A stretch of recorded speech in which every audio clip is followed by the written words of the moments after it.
शब्दों को खर्च करना उसे पसंद नहीं। जैसे एक नन्ही चिड़िया दाना चुगती है, ठीक वैसे ही उसका मन क्षणों को चुगता। बिन कहे, बस सुने और संवाद समाप्त हो जाए। तभी जब लोग उसे किसी समारोह के लिए आमंत्रित करते, वो असहज हो जाता और अक्सर अनुपस्थित ही रहता। किंतु नेहा को वो मना नहीं कर पाया। इसका कारण भी था। इस धरती पर उसके 36 वर्षों में से 10-15 वर्षों को तो नेहा ने अपनी मैत्री से सौम्य अवश्य किया था। जिस देश में पुरुष और स्त्री की मित्रता सदा संशय की तलवार के साए में रही, वहां उन दोनों का साथ एक मधुर उदाहरण है। अतः जब नेहा ने विराग को अपनी किताब की सक्सेस पार्टी में बुलाने के लिए फोन किया, तो वो मना नहीं कर पाया। प्रवेश के साथ ही विराग का मन पार्टी से निकल जाने का हो गया। उसे वहां सब कुछ नीरस और घुटन भरा लगा। यदि नेहा उसे दरवाजे पर ही न मिली होती, तो बहुत संभव है कि वह प्रवेश द्वार से ही लौट गया होता। नेहा उससे डिनर के बाद ही जाने का वादा लेकर अन्य अतिथियों को अटेंड करने चली गई। अब विराग के पास वहां रुकने के अतिरिक्त कोई विकल्प शेष नहीं था, सो उसने ड्रिंक उठाई और एक सरसरी निगाह से अपने चारों तरफ देखा। उसे पार्टी वैसी ही लगी जैसी अमूमन वो होती है। शोर, कृत्रिम भावनाओं का फूहड़ प्रदर्शन करती भीड़, असंख्य लोग, उनकी असंख्य प्रतिक्रियाएं और शब्दों का अतिव्यय। अब कोई सुनना ही नहीं चाहता, सभी को मात्र बोलने का आकर्षण रह गया है। यही कारण है कि अब राजनीति और धर्म जैसे गैरजरूरी मसलों पर वर्षों पुरानी मित्रता टूटने लगी है। संवेदना का स्थान घृणा ने ले लिया है, क्योंकि सुनता तो अब कोई नहीं, बोलता भी नहीं, मात्र चीखता है। विराग का मन कसला हो गया।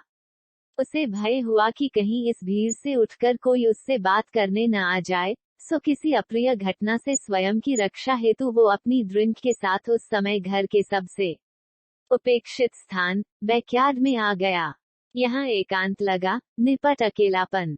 रात के अंधियारे में धरती और आसमान का संधि स्थल समीप ही बिखरा बिखरा सा प्रतीत हो रहा था। आज पूर्णिमा नहीं थी, पर चांद आधा भी कहाँ था। विराग अनजाने में ही निशाकर के इस रूप पर कुछ द्रवित और कुछ मोहित होकर कह उठा, आज के इस चांद का आकर्षण मोहक है, न तो वो पूरा है और न आधा, बस अधूरा है, जैसे कि कोई अतृप्त रूह। जैसे क्या? यह एक स्त्री का स्वर था। घर के इस भाग को निर्जन कहना अतिशयोक्ति नहीं होगा, क्योंकि वहां रोशनी के नाम पर एक छोटा बल्ब जल रहा था। सिगरेट तथा सामीप्य के लिए एकांत खोजने वाले लोग या तो टेरेस पर गए या घर के किसी खाली कमरे को भरते दिखे अथवा लॉन के अंधेरे का लाभ उठाने में व्यस्त थे। सो अपने एकांत में किसी के होने की संभावना उसे चौंका गई। मेरी बात का बुरा लगा हो तो क्षमा कीजिएगा, किंतु इस चांद पर आपका कुछ कहना मुझे मोहित कर गया। कई दफा लोगों को दूज के चांद की तारीफ करते सुनती हूँ, पर अर्धाधिक चांद के लिए कुछ पहली बार ही सुना है। अब वह स्त्री चलकर विराग के समीप खड़ी हो गई। बल्ब की फीकी जर्द रोशनी में विराग ने उसे देखा। उसकी सफेद साड़ी के सफेद सितारे पीले प्रकाश में सुनहरे हो चमक उठे। उसके रूखे रेशमी केश हवा में उड़ रहे थे। दोनों हाथ सामने बांधकर उसने अपनी गहरी आंखों की लंबी पलकों को विराग पर रोक दिया। विराग उसके गेहुए मुखमंडल का मात्र आधा हिस्सा ही देख पाया, किंतु उसे आकर्षित उस स्त्री के सौंदर्य ने नहीं, उसके स्वर की प्रांजलता और दृढ़ता ने किया। वह तब तक असमंजस में था, अजीब सी दुविधा की स्थिति में बोल पड़ा, आप भी लिखती हैं, और फिर ऐसा कहने पर स्वयं ही झेप भी गया। तभी वह खिलखिलाकर हंस पड़ी, हे ज्योतिषाचार्य, जिस प्रकार बारात में आया हर पुरुष दूल्हा नहीं होता, उसी प्रकार बू की सक्सेस पार्टी में आया हर व्यक्ति लेखक नहीं होता। माफ करें, आपसे पूछे बिना ही मैंने पूर्वानुमान लगा लिया। तो क्या पूछकर लगाते? जी क्या पूर्वानुमान और क्या? वो पुनः हंस पड़ी। विराग को अब रंच मात्र भी संदेह नहीं रहा कि यह स्त्री या तो पागल है अथवा मायावी। निर्जन स्थान पर किसी अजनबी के साथ हंसी, क्या कोई सामान्य स्त्री ऐसा कर सकती है? सॉरी, कारण मिलने पर मैं अपनी हंसी रोक नहीं पाती। बचपन से हंसी पर इतनी पाबंदी लगी कि ये बेलगाम हो गई। आप अपनी जगह सही हैं, किसी भी संवाद का आगाज परिचय से ही होना चाहिए। तो दीजिए, बोलकर उसने विराग की बाहों को छू भर लिया। उस अंधियारे ही में झटके से वो पीछे हट गया। बोला, क्या? मैं कुछ समझा नहीं। विराग की प्रतिक्रिया पर वह पुनः हंस पड़ी। हंसती रही देर तक पागलों की तरह। फिर स्वयं ही गंभीर होकर बोली, आपका परिचय मांग रही थी। आप तो ऐसे डर गए जैसे आपसे आपकी रूह मांग ली हो। हंस तो इस बार विराग भी पड़ा, यूं ही हंसने भर के लिए। बोला, मेरा नाम विराग कश्यप है, अब लेखक नहीं हूँ। कभी था, अब लेखकों के काम को जांचता और छापता हूँ। एक पब्लिशिंग कंपनी में एडिटर हूँ। और आप? अगर मैं कहूँ कि एक चुड़ैल हूँ, तो आप मान लेंगे? अब तक विराग को भी इस खेल में मजा आने लगा था। बोला, बिल्कुल मान लूंगा। इस वीराने में मुझ जैसे बोरिंग अजनबी से बात करने का रिस्क एक चुड़ैल ही उठा सकती है, जीवित स्त्री तो बिल्कुल नहीं। इस बार विराग की बात पर वह हंसी नहीं, मुस्कुरा भर दी। बोली, मैं किताबें लिखती नहीं, पर पढ़ लेती हूँ, कभी कभी, जब मनुष्यों को पढ़ने से ब्रेक मिल जाता है। मैं कुछ समझा नहीं। मैं साइकियाट्रिस्ट हूँ। नाम है माया। माया, आपका पूरा नाम? इसमें क्या अधूरा लगा आपको? मैं आपका सरनेम पूछ रहा था। किसी गोत्र, किसी धर्म, किसी जाति, किसी शहर, किसी अथवा किसी व्यक्ति के साथ मैं स्वयं को क्यों बांधूं? मेरा परिचय बस मैं हूँ। प्रकृति कभी किसी जानवर अथवा पेड़ पौधे को नाम नहीं देती। नाम देने का काम तो हम मनुष्य करते हैं। प्रभुत्व का प्रथम सोपान है वर्गीकरण। माया की कंपन भरी आवाज सुनकर विराग क्षण भर को पत्थर बन गया। क्या कहे, क्या न कहे, उसे कुछ सूझता नहीं था। इस स्थिति से उसे माया ने ही निकाला। बोली, सॉरी, मैं कुछ अधिक बोल गई। माया जी, हम सभी किसी न किसी विषय को लेकर बहुत संजीदा होते हैं।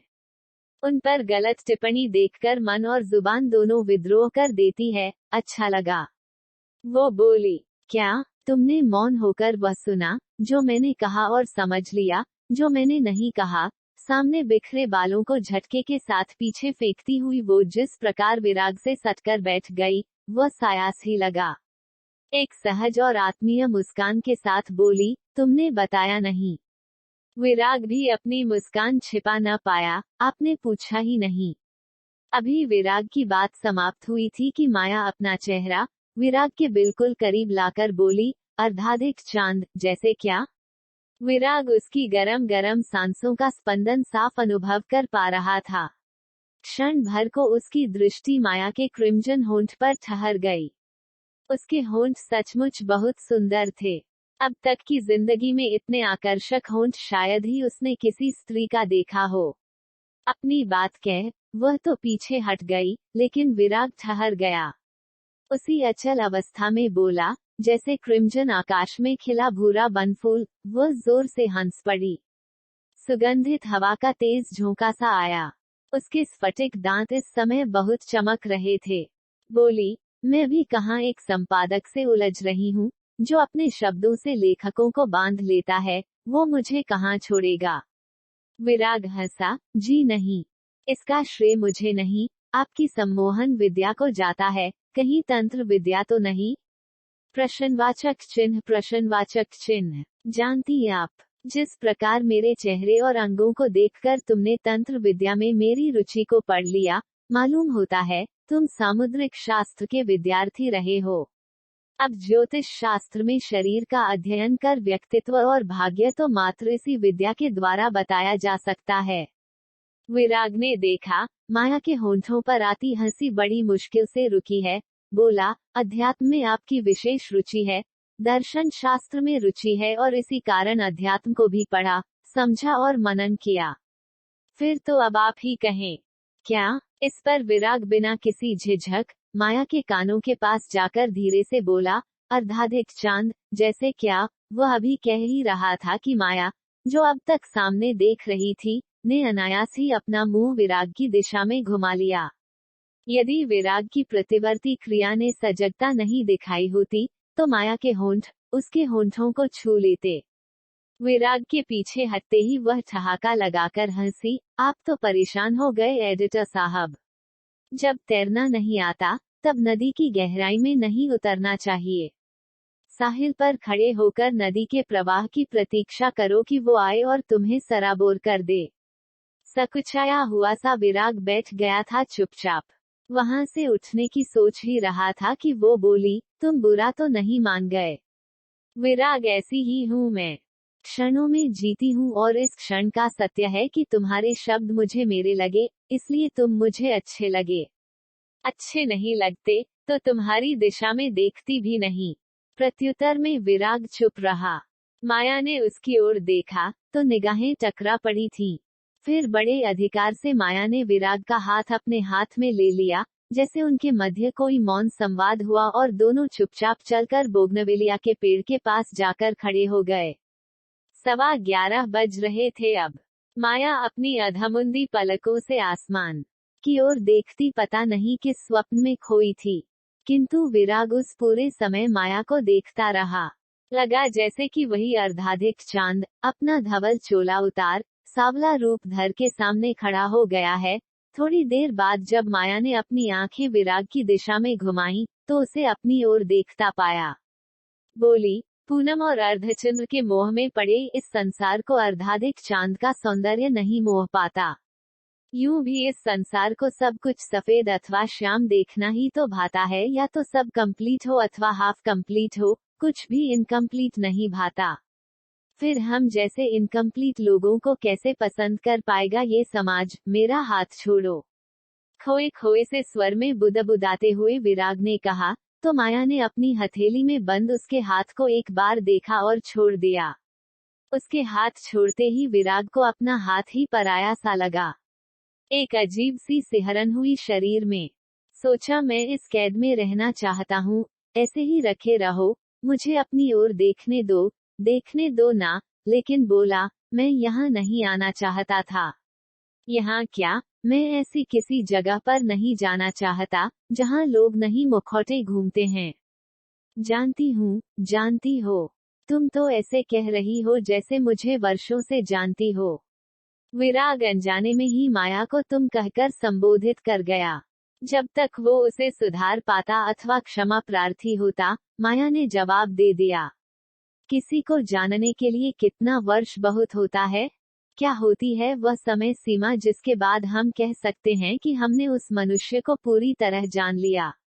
यह मैं इसलिए पूछ रही हूँ क्योंकि 12 वर्ष की शादी और 4 वर्ष की दोस्ती के बाद भी मुझे नहीं लगता कि मेरा पूर्व पति मुझे जान पाया या मैं उसे। इतना बोल वो बोगनवेलिया के नीचे बिछे सूखे पत्तों और फूलों की मैली चादर पर बैठ गई। आप शादीशुदा हैं? थी, अब नहीं। और तुम? शादी मेरे लिए नहीं, यानी तुम स्वयं को इस लायक समझते ही नहीं। माया के चेहरे पर थकान सी उभर आई थी। उसने विराग को अपने पास बैठने का इशारा किया और फिर अपना हाथ बढ़ाया तो विराग ने थाम लिया। झटके के साथ नीचे बैठने के बाद भी विराग ने हाथों को छोड़ नहीं। बोला, शायद आप। विराग की बात को बीच में ही काटकर वो बोली, अब आपसे तुम तक का सफर तय कर ही लिया है, तो फिर लौट क्यों रहे हो? विराग बोला, पता नहीं क्यों हर बार ऐसा होता है। जब जब किसी से बहुत मिलता हूँ, प्रारंभ में सुख का जो वातावरण होता है, कुछ मुलाकातों के बाद वह एक प्रकार की उदासी में बदल जाता है। मेरा दम घुटने लगता है और मैं स्वयं को उनसे अलग कर लेता हूँ। विराग के दाहिने हाथ को अपनी हथेलियों के बीच थामकर माया चुपचाप सहलाने लगी।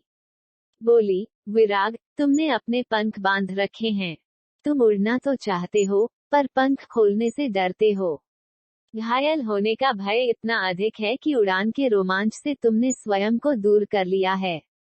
कुछ क्षण सहलाने के बाद माया ने हाथों की तरफ सिर नीचे झुकाया और विराग की उंगलियों को चूम लिया। विराग को धधकता अंगारा सा छू गया जैसे। उसने अचकचाकर हाथ खींचा तो वह खिलखिलाकर हंस पड़ी। तब मात्र एक पल के लिए माया के बिखरे केश हवा में लहराते हुए चेहरे पर उलझ आए। उन रूखे केशों की सुगंध विराग के नथुनों में भर गई। वह जान गया कि अब लंबे समय तक वो सुगंध उसके चारों ओर महकती रहेगी। विराग कुछ कहता कि किसी की आवाज सुनाई पड़ी, डिनर लग गया है।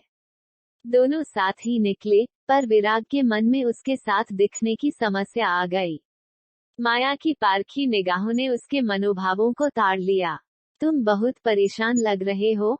नहीं, बस वो, क्या हम कोई गुनाह कर रहे थे? तुम समझती नहीं। मैं सब समझती हूँ। अपने बिखरे बालों को समेटते हुए माया ने कहा, पार्टी में साथ सा? प्रश्नवाचक चिन्ह। दिखने से क्या हो जाएगा? यही कि तुम्हारे लिए लिखने वाले लेखक देख लेंगे, वो लेखक भी देख लेंगे जो तुम्हारे लिए लिखना चाहते हैं, दोस्त देख लेंगे, दुश्मन देख लेंगे, यही डर है ना तुम्हें? मैं कहती हूँ, वे देखेंगे भी तो क्या होगा?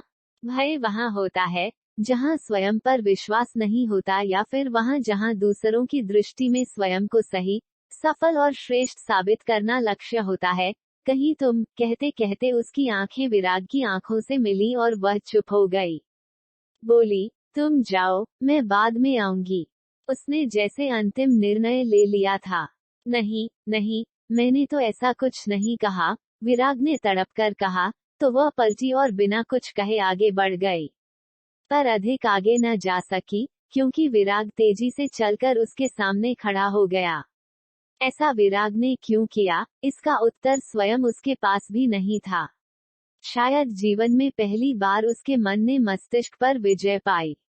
हॉल के प्रवेश द्वार पर अपने हाथ की रुकावट लगाने के बाद उसने माया की आंखों में झांककर पूछा, तुम्हें तैरना आता है?